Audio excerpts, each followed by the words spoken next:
Buenos días, gracias a la sociedad y a Secanot por la invitación. Yo creo que hay días difíciles y yo creo que este es un poco difícil para mí. Número uno, por tratarse de un tema sumamente difícil, no antes en la revisión literaria, pocos casos presentados. Y más difícil aún presentar después del doctor Paliza, porque aparte de que él es grande, yo soy más chiquito, me veo más chiquito ahora y además de que siempre tiene unas excelentes presentaciones, animar al público con algo es un poco difícil.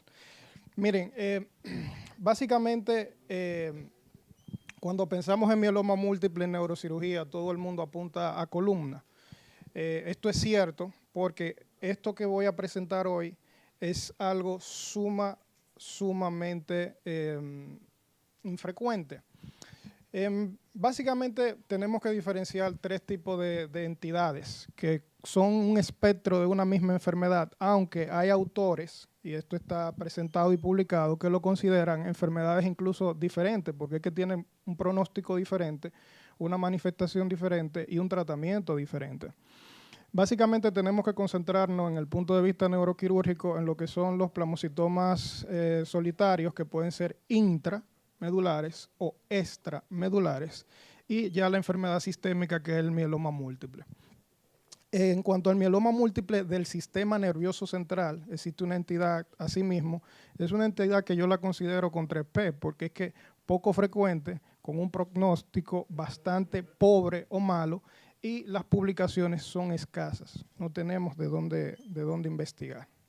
Básicamente, el mieloma múltiple que afecta el sistema nervioso central, con un compromiso, lo podemos diferenciar en palabras cortas como una manifestación clínica en la cual hay presencia de células plasmáticas dentro o recurriendo en el líquido cefalorraquídeo.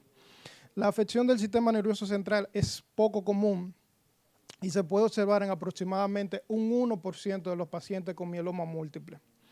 En revisiones, como veremos más adelante, un 0.7 para ser exacto.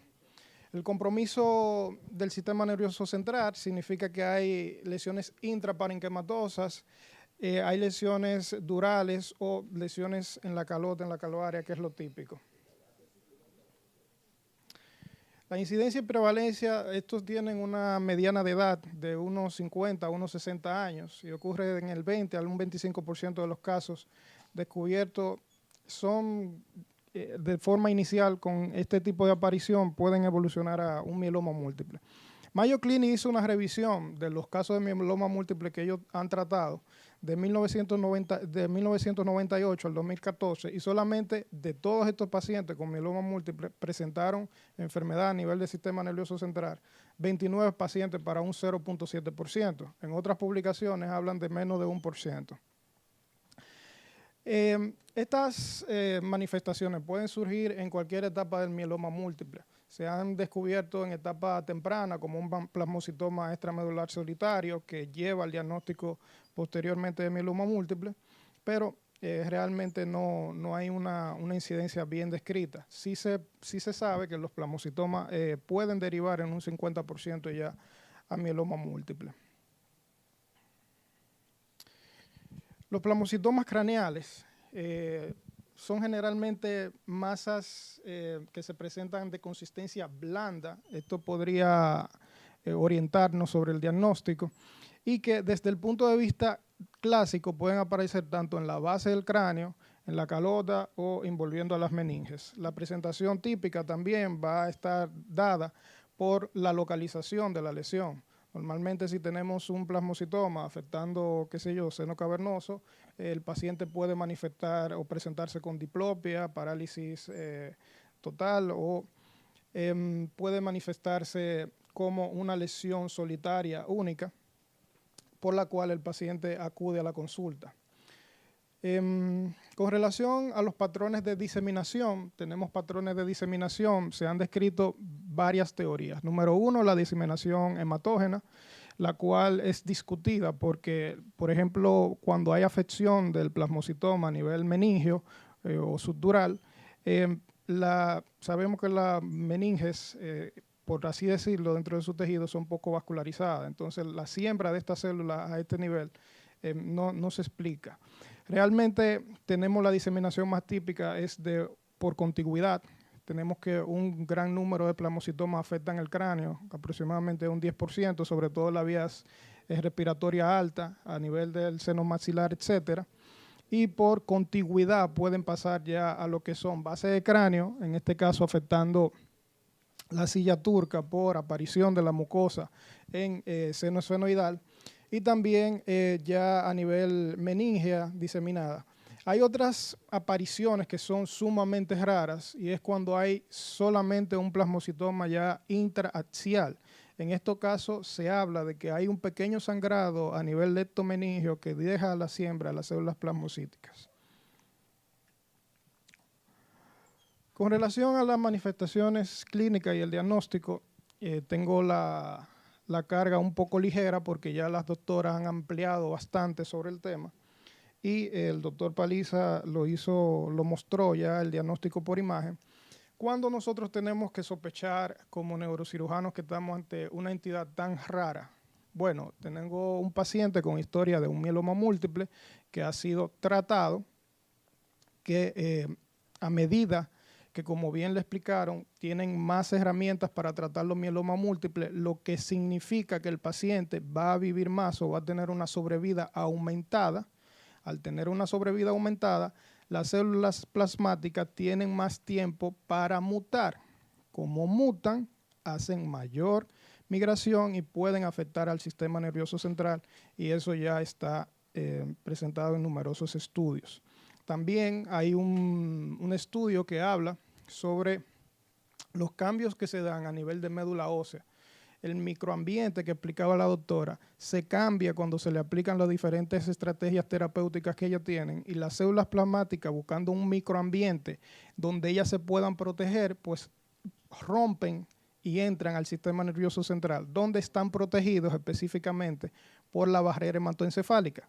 Como tengo la barrera hematoencefálica que no deja, o no, en la mayoría de casos, los medicamentos que ella utiliza son macromoléculas, no la atraviesan, pues el plasmocitoma se puede desarrollar o la enfermedad.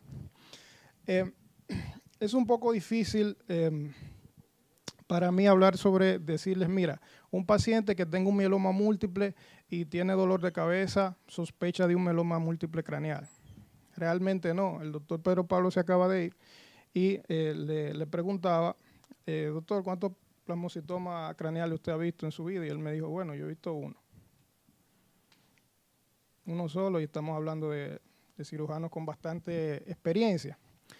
En nuestro caso, hicimos una recolección de casos porque la verdad es que esto es sumamente escaso, no se presenta, y quise presentárselo acá. El primer caso que le voy a presentar es una femenina de 72 años de edad, la cual presenta antecedentes mórbicos de diabetes mellitus, fue operada de un CA y tratada por un CA de mama, mastectomía, quimio, radioterapia, 3 años antes de su presentación. La paciente luego de la cirugía queda encamada, es bien cuidada, es una persona de estrato social alto, por lo cual siempre tenía a su enfermera. La enfermera nota que la paciente desde hace 6 meses, hipersomnolencia diurna, temblores, etcétera, por lo cual visitó a su médico de base y esta la refirió a una neuróloga. La neuróloga, por la edad, le indica una resonancia magnética que tenemos acá. Esto es un FLAIR. Y básicamente viene con esta imagen, una hiperintensidad en forma de semiluna, con edema y desviación de línea media, pues se presenta como lo típico, un hematoma subdural crónico. Acá, en una vista coronal potenciada en T2, también, si el doctor Paliza tiene algo que le llame la atención. ¿Qué usted dice, doctor?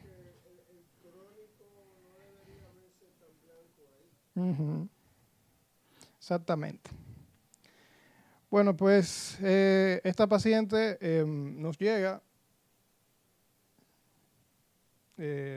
con un típico. ¿Y qué le hacemos? La llevamos a cirugía y le hacemos un trépano. Un trépano anterior, un trépano posterior. Al momento que abro la dura, diseco, me encuentro con una capa, supongo que es la capa parietal del hematoma, que en algunas ocasiones está engrosada.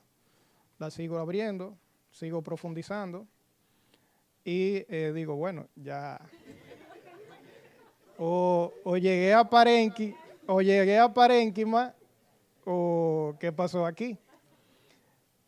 Mi pensar fue, bueno, me pasé, le di al parénquima, déjame irme al agujero parietal y hacer lo propio. Bueno, pues sigo y me encuentro en el mismo escenario, mucha sangre, mucho tejido y no encuentro cerebro. En una, digo, bueno, a lo mejor esto es un meningioma, porque ya me ha pasado, como diría Marco Vardés, y yo te lo digo porque ya me ha pasado. Y nada, decido llamar a Robledo. Nosotros en Unión Médica, gracias a Dios, tenemos una patóloga que está ahí 24/7 y nos hace biopsia por congelación. Y Robledo me llama muy emocionada. ¿Qué es eso que tú tienes ahí? ¿Dónde tú estás? Y yo le digo, yo estoy en cráneo. Y ella, no, tú no estás en cráneo. Y yo, sí, yo estoy en cráneo. Yo estoy en cráneo. Y ella me dice, pero es que lo que yo tengo aquí son células plasmáticas. Y bueno, pues nada, yo como buen valiente cerré y me fui. Esta es la descripción patológica, un mieloma múltiple. Realmente con esto es suficiente para usted publicarlo y que cualquier revista de renombre lo publique, porque es que son casos bastante escasos, por así decirlo. Esta paciente fue enviada a hematología, se le hicieron todos los estudios del lugar. La paciente se trató de iniciar el tratamiento con la triple, terapia, radioterapia. Desafortunadamente los familiares decidieron no continuar con la terapia y la paciente falleció. Entonces, el caso número 2 es un caso no mío, es un caso del doctor Valenzuela, el cual es un masculino de 54 años de edad, profesor retirado. Si no digo esto, el doctor Valenzuela se molesta. El antecedente mórbido de hipertensión y diagnosticado con mieloma múltiple hace 2 años, que se descubrió a través de un plasmocitoma sacro, el cual se resecó, se tomó una biopsia, se trató con radioterapia, evolucionó de forma satisfactoria y a los 2 años debuta con una oftalmoplegia del lado izquierdo y se le realiza un estudio donde se presenta esta lesión única, solitaria, que por el antecedente se pensó en que era un plasmocitoma. No se hizo biopsia. El caso fue tratado mediante gamma knife a razón de 12 grays para el 50%. Y estos son los resultados. Ya arriba tienen el iniciar en el 2014 y esto fue ya en el 2016, donde vemos una respuesta adecuada de la lesión. El paciente recuperó la movilidad ocular. Desafortunadamente, como es el curso de la enfermedad, el paciente falleció en el 2017. Este otro caso no es mío, es un caso compartido entre el doctor Ismael Peralta y esta institución, Secanot. Este paciente acudió a la consulta, un masculino de 47 años, por sentir una masa palpable de consistencia blanda. No hay dolor, no hay signos neurológicos, por lo cual se le hace una tomografía donde se evidencia una lesión con erosión ósea que desplaza también al interior axial con una gran masa ocupante. Se piensa o se realiza inmediatamente una resonancia magnética donde vemos una lesión que capta o se prende con contraste y se piensa en lo típico, un meningioma. El paciente sufrió una caída, fractura, es internado en un hospital, luego de eso de Santo Domingo, luego de eso acude acá a Secanot. Me parece que el doctor Ramírez les realizó un procedimiento quirúrgico donde tuvo toma de biopsia y los resultados fueron de un plasmocitoma. Este paciente recibió radioterapia, no recibió tratamiento con quimioterapia y desafortunadamente también falleció. Entonces, el tratamiento de estas lesiones, si buscamos esquemas o publicaciones, básicamente los autores dicen que si tenemos una lesión en una localización supratentorial donde es vital para hacerle un procedimiento quirúrgico, la resección de la misma y tratar luego con radioquimioterapia es lo ideal. Ahora bien, como estas lesiones tienen, como dije anteriormente, una localización sobre todo en base de cráneo, son lesiones que sangran bastante. Si usted algún día se encuentra de frente con un plasmocitoma, usted va a ver lo que sangra eso.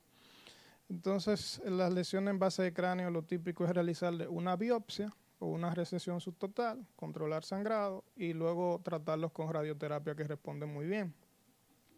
La radiocirugía a dosis baja de 14-12 Gray también tiene una respuesta buena cuando las lesiones tienen un tamaño apropiado, claramente está.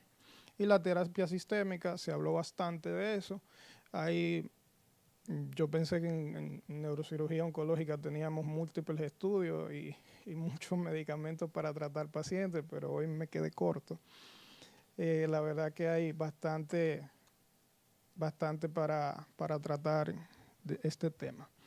Para llevar a casa, básicamente en el día de hoy estamos visibilizando una patología sumamente rara. En el campo decimos esto es muela de gallina, tal vez usted en toda su carrera no se tope con uno de estos, pero sí sospecharlo, sobre todo en pacientes que tengamos una lesión única con historia de mieloma múltiple, que es la única forma que usted lo va a sospechar y va a decir esto es un plasmocitoma, porque de entrada o de nuevo es muy difícil distinguir, como vimos, o de un meningioma o de un hematoma subdural o de una lesión solitaria, e incluso hay reportes de lesiones intraaxiales con edema que aparentan ser otro tipo de patología. Las manifestaciones clínicas, bueno, difíciles, parálisis de nervios faciales,